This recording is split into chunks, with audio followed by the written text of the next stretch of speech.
Hey guys, in this video we're going to go over how to use Apple Pay on your iPad. The first thing you need to do is just open up the settings app on your iPad, tap on Wallet and Apple Pay, and then you just tap on Add Card.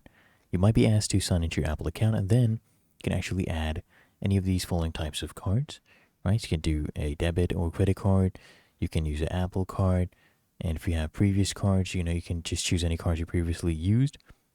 So basically associate it with your Apple account, and you can use a card from a supported app as well. So you just choose which option applies to you, and you just verify your information with your bank or card issuer.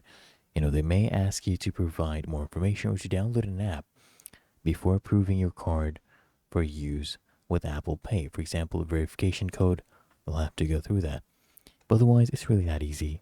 If you found this helpful, make sure you smash that like button and subscribe to frequently asked questions.